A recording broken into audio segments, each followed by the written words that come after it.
My name's Caroline. I'm a journalist. I've got a two-part question here. Does Islam propagate acts of forgiveness? Yes or no? Does Islam propagate acts of forgiveness? Just ask the question, does Islam propagate acts of forgiveness? Of course, yes. And every chapter, every surah of the glorious Quran begins with the formula, Bismillah ar-Rahman ar-Rahim. In the name of Allah, most gracious, most merciful. So why does it... Yes, sister. Second part of the question. And the second part of the question is, why does it permit? Why does Islam permit honor killings? Honor killing? Yes. What do you mean by honor killing? Honor killing, the right to avenge your brother's blood in the name of Allah. It might be out of context, but I just need to know if there's an answer to this. If I get you mean honor killing means if someone kills any human being to take revenge? Yes. That's what you mean? Yes, because I've read a few books, and a lot of the times people have said that they are allowed to kill their brother or to kill somebody else because their brother has been killed by another human being. This was also a very good question, that if Islam propagates act of forgiveness, why does it permit honor killing? Yes. Why does it permit? That's a very good question. Sister, if you analyze this mission in the Quran, in Surah Baqarah, chapter number 2, verse number 178, the had penalty, the punishment of death, on the basis of qisas. And Allah also says in the Quran, in Surah Maida, chapter number 5, verse number 32, if anyone kills any other human being, whether it be Muslim or non-Muslim, unless it be for murder or for creating mischief in the land, it is as though he has killed the whole of humanity. So as a general rule, if any human being kills any other human being, it is as though he has killed the whole of humanity, except under two circumstances. Unless it is for murder or for creating mischief in the land. Now, there are two exceptions where Islam gives permission where you can kill any other human being. Number one is, if that person has committed murder, which comes in your scope of question, honor killing. Number two is if he is creating fasad, corruption in this land. Again, this is not compulsory. If someone kills someone, it's not compulsory he has to be killed. Islam also says that if the relatives of the person who has been killed, if they take blood money, if they forgive the killer, that person who has killed can be forgiven. But under normal circumstances, if he's killed someone and if I want death on that, because for death, again the punishment is death. Like as it's mentioned earlier in the early scriptures, even in the Bible, an eye for an eye and a tooth for a tooth, it keeps on continuing.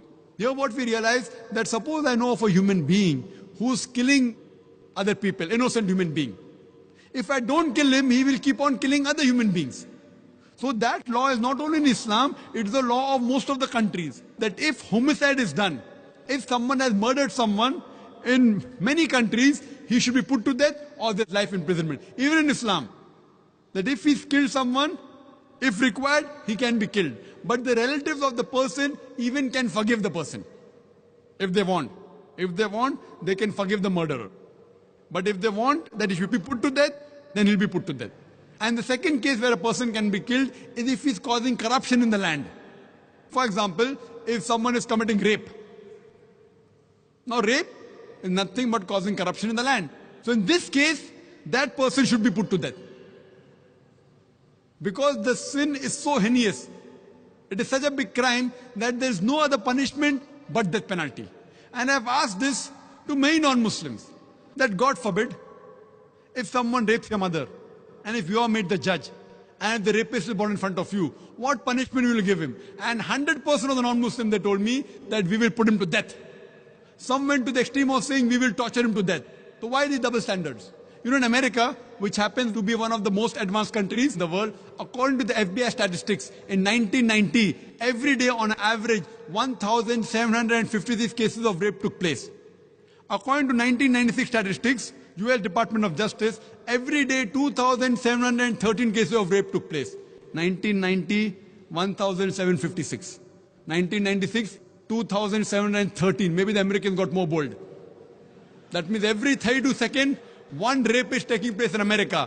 We are here in this auditorium for the past about 3 hours. Already more than 300 rapes may have taken place in America.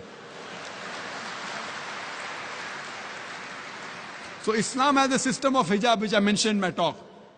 That when a man looks at a woman, he should lower the gaze. The woman should follow the Islamic hijab, which I mentioned earlier. After that, if any man commits rape, he gets capital punishment. Even the American law says that 7 years rigorous imprisonment for a rapist, but most of the time he's let free.